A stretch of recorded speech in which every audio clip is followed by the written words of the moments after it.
Good morning, my YouTube family and friends. Good morning, wherever you are today. Just checking in, people, just checking in. Just checking in. A grand rising to you, wherever you are. I don't know how else to say it, but I'm just hoping that when you woke up today that you remember to be thankful for something, anything, just to be thankful. Yesterday I was out because of allergies. I went to bed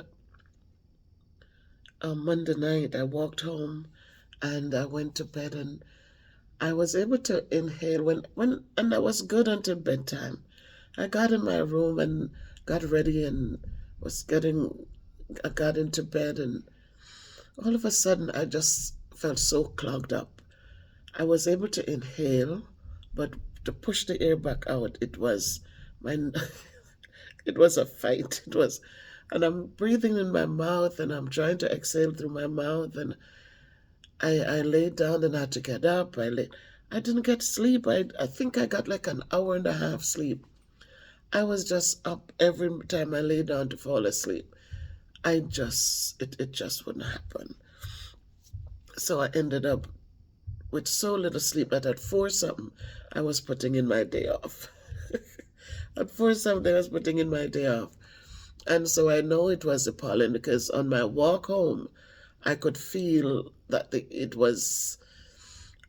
wasn't like when I always walk home. And I've been walking home often since the spring came in and the weather got warmer.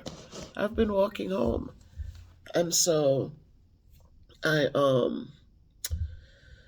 I tell you, I put in a day out and yesterday I stayed in all day and um slept like a baby last night. So I know I figured that on my walk home with the pollen, because we had rain, but then the sun came out. And I'm just so allergic to so many of these trees around this place.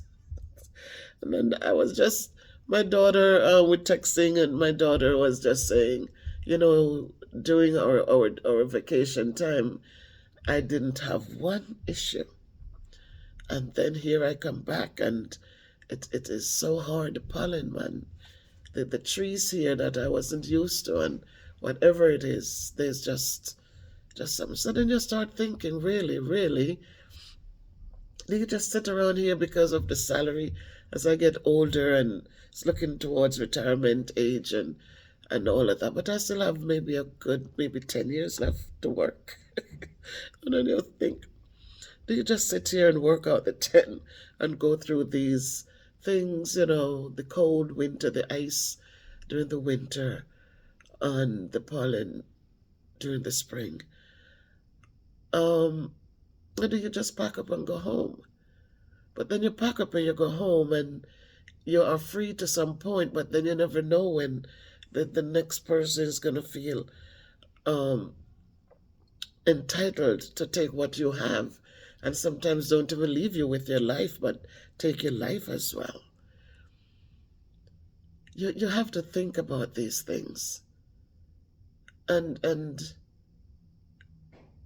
it's just a catch-22 every time. Just such a catch-22.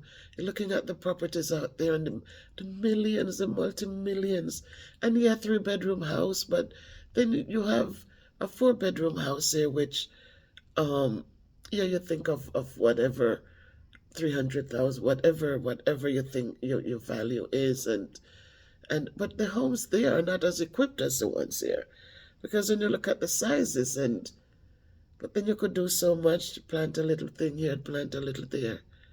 But then you need a transport home to get from point A to point B.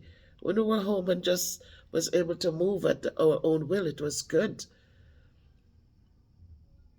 So there's so many pros and cons and what ifs and should I or shouldn't I? There's so many. But tell me, people, how do you feel this morning? And if you're in a similar situation, I'm just giving thanks for all situations. I'm just giving thanks either way. I'm just giving thanks. that there's much to be thankful for. I'm thankful that I have the opportunity of choice. You know, I'm thankful for so much.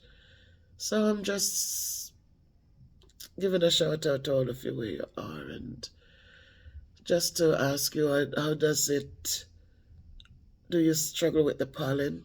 Do you struggle with other things? Do you have a choice to live one place or the other? How is it for you? And when I say a choice, like the Caribbean, the tropics, compared to here in America, where the changes of the seasons are so obvious. And that is what I like about here.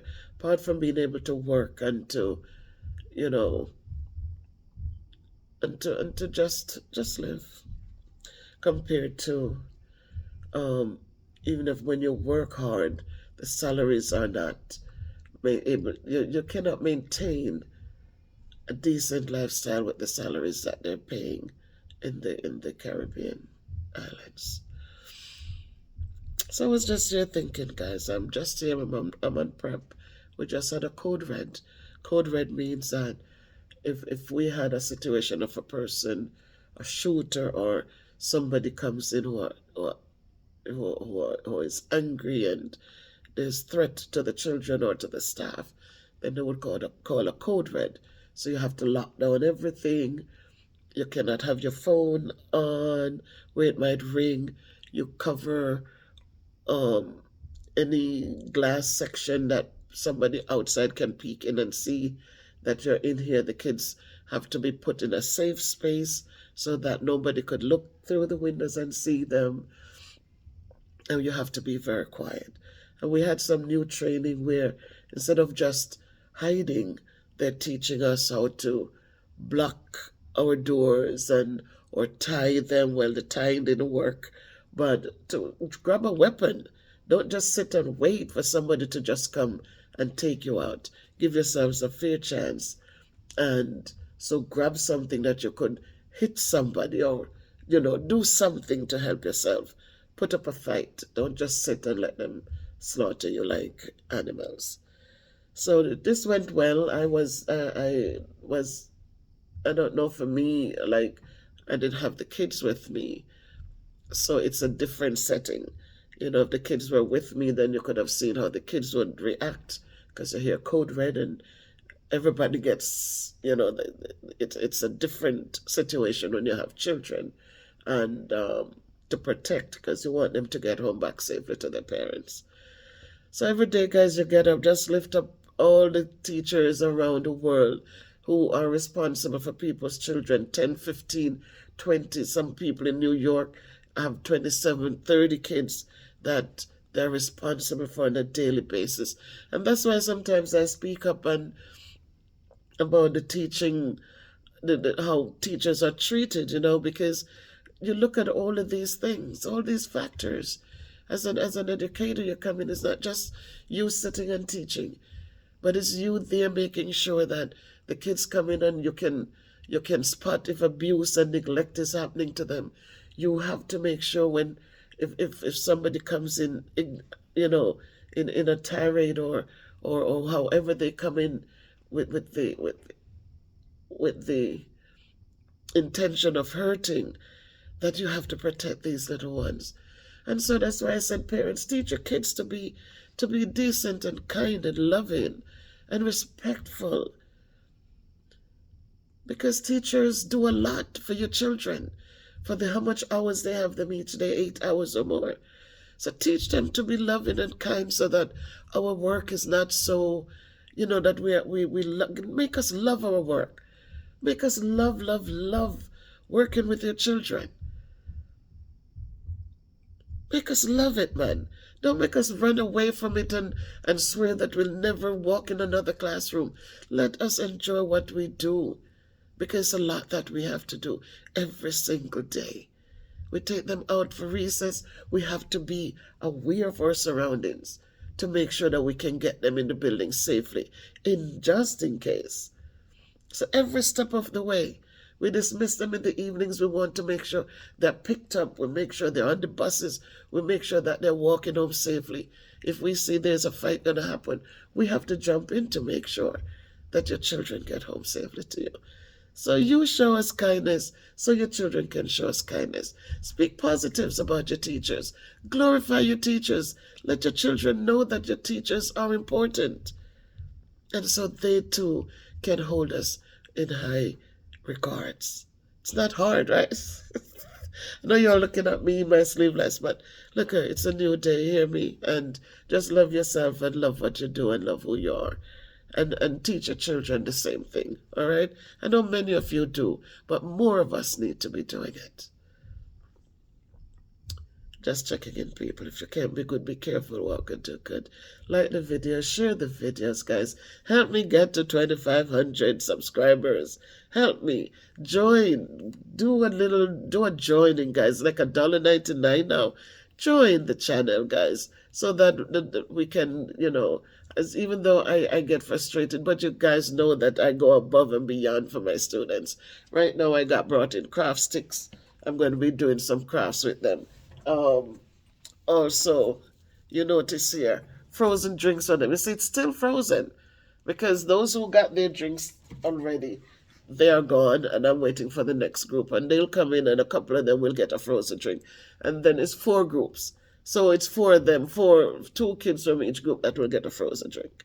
So if you join, guys, that funding does go towards helping me provide. We have 180 days of school. I serve 67 students. And so just imagine, I can't give to everyone, but I take turns so that they can get, because this is one of the biggest sale. When I come in and there's a frozen drink, they love it. They love it. We have about 30-something days left for school, and it's been a year. So support, guys, support the thing. We have the soup kitchen going on. Support me, guys. Support what I do, because I do it for a good cause. It's not for about Miss Bev. Miss Bev is okay. Miss Bev tries to give back from what Miss Bev can afford to give back. But if you help me, then we can reach more, and we can continue to preserve what we have started and make it continue to serve those who are in need. All right, so be careful. Subscribe to the channel, like the video, share the videos, especially when you watch the video, guys. At the bottom, it will tell you there's a community page. Go over there, guys, and show some love over there. There is on the bottom below the video, see the little arrow that says share, and the arrow, just click on it, and it gives you options to share on your Facebook, on your WhatsApp, or if you have a YouTube channel, just share the videos, guys, so everybody. Tell them Miss Bev says to show her some love. So enjoy, guys. Enjoy where you are, okay? Much love. Peace.